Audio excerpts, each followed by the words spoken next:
MBN골드의 한규수 매니저 전화로 연결돼 있습니다. 안녕하십니까? 네, 안녕하십니까. 한규수 매니저입니다. 네, 시장에서 좀 복잡한 계산들이 오가는 분위기입니다. 오늘 시장 어떻게 보셨는지요?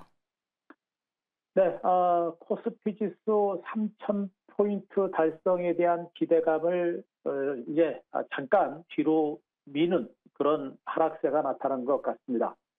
미국 증시에서 나스닥 지수가 많이 밀렸죠. 미국의 빅테크 관련주들의 주가가 하락세를 기록했고 나스닥 지수가 밀리면서 오늘 국내 증시도 대형 IT 종목을 중심으로 하락세를 기록하면서 코스피 코스닥 지수 동반 하락세가 전개가 됐습니다. 기관 그리고 외국인 투자가들의 매물로 인해서 지수 조정 분위기가 계속해서 형성이 됐었죠. 기관 투자가들은 금융 투자에서 매수한 것을 제외하고는 투신권이라든가 연기금 그리고 보험단, 기타 금융 모두가 매도가 진행이 되고 있는 그런 모습으로서 전체적인 시장은 기관과 외국인들의 매도로 인해서 단기적으로 올랐던 종목 증시의 매물 압박이 좀 강하게 진행됐던 하루가 아니었나 이렇게 판단을 해볼 수가 있겠습니다. 일단 그러나 이런 시장의 하락세는 그동안 많이 오른 데 따른 자연스러운 조정 정도로 보시는 게 좋을 것 같고요.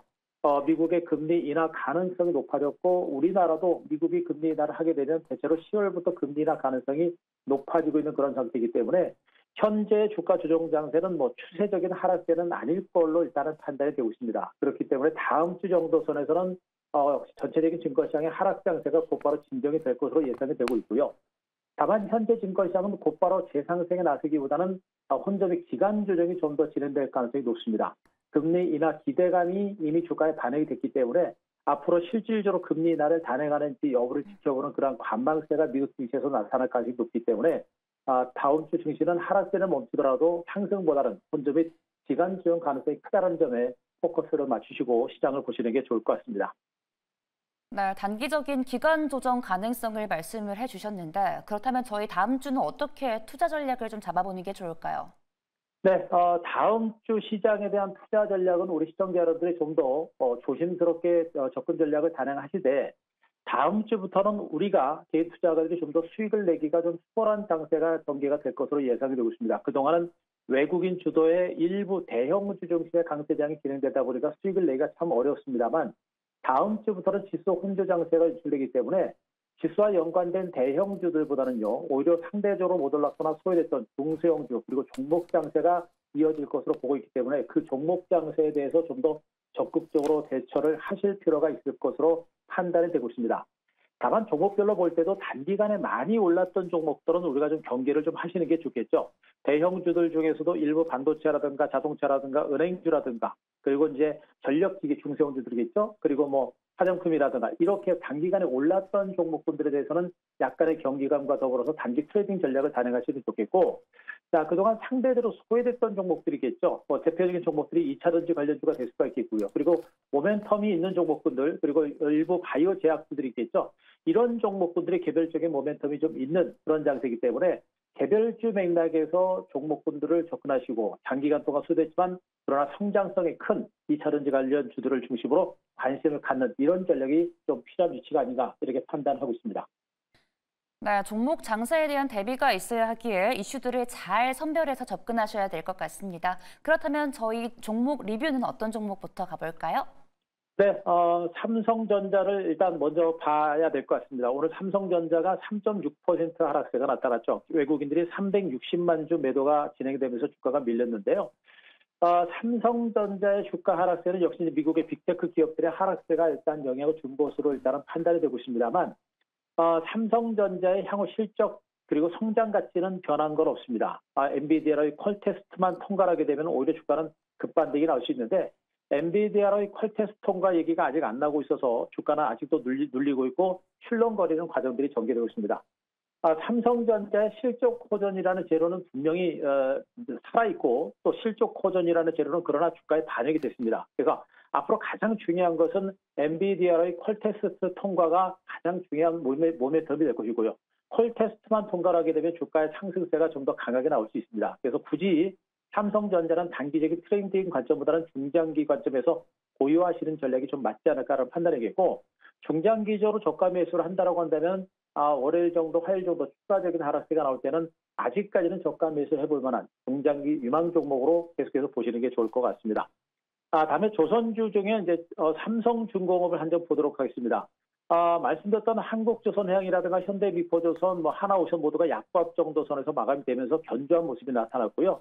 삼성중공업은 강보합 정도 유지가 되고 있는데 조선주들은 그래도 대형주들 중에서 상대적으로 덜 올랐고 그리고 앞으로 실적 증가세가 계속해서 유지가 될 가능성이 높습니다. 특히나 삼성중공업은 기관과 외국인들의 수급이 꾸준하게 살아있는 그런 모습이 전개되고 있기 때문에 다음 주 지수 하락세가 어느 정도 멈추게 되면 조선주들은 선별적인 반등 장세 내지는 쉬었다 더 올라가는 이런 장세가 나올 수 있는 가능성이 높습니다.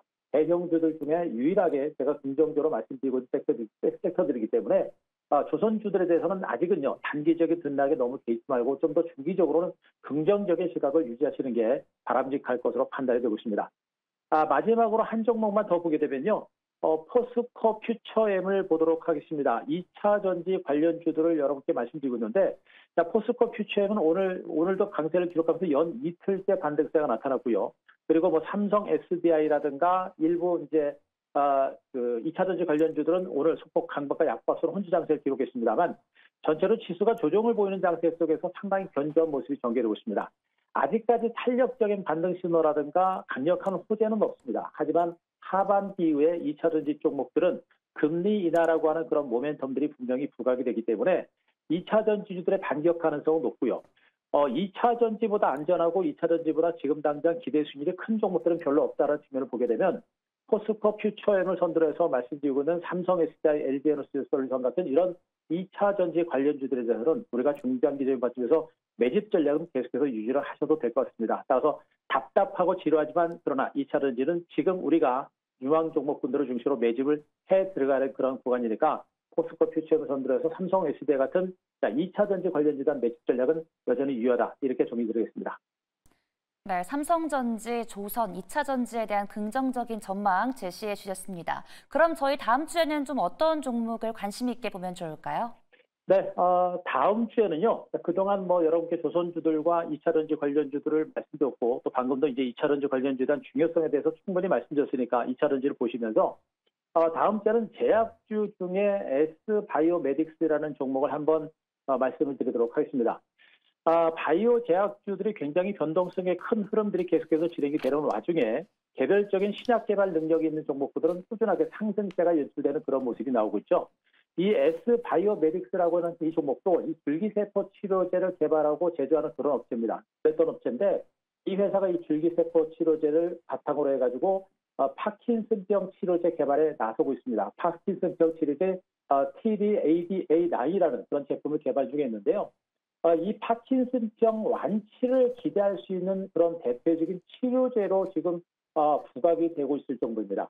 난치병 치료제에 대해서 완벽하게 치료제를 만든다라는 것은 굉장히 어렵긴 합니다만 현재 나오고 있는 이 TDA9라고 하는 이 제품의 그 치료 능력이 시장에서 굉장히 높게 평가가 되고 있습니다. 그렇기 때문에 실질적으로 파킨슨병 치료제가 만들어지지 않을까라는 그런 기대치가 상당폭 높아지고 있습니다. 그것이 만약에 현실화된다라고 한다면 주가는 여기서부터 컨던 점프할 수 있는 그런 가능성도 상당히 높죠. 다만 확률적인 측면이기 때문에 우리가 100% 믿으면 안 되고요. 하지만 그래도 주식은 확률적인 싸움이기 때문에 가능성 있는 만큼 우리가 S바이오메딕스에 대해서는 단기적인 관점보다는 중장기적인 관점에서 충분하게 좀 주목을 해보실 필요가 있을 것 같습니다. 자, 가격 전략을 제시를 드리면요. 최근에 주가가 저점 찍고 이제 좀 소폭 반등세를 기록하고 있는 매물 저항치에 있습니다. 무리하게 쫓아갈 필요는 없겠고요. 약간의 눌림 조정이 나올 때를 위한 저가 매수를 한다는 관점에서 매수가는 43,500원 정도, 오늘 주가 정도에서 조금 밀릴 때보다 매집한다는 그런 관점으로 보시기 바라고요. 자, 1차적인 목표가 53,000원 제시를 드리고 손절가는 35,000원 제시를 드리겠습니다. 네, S바이오메딕스 제시해 주셨고요. 다음 주 움직임 주시하시면 좋을 것 같습니다. 오늘 통화는 여기서 마무리하겠습니다. 지금까지 MBN골드의 한규수 매니저님과 함께했습니다. 고맙습니다.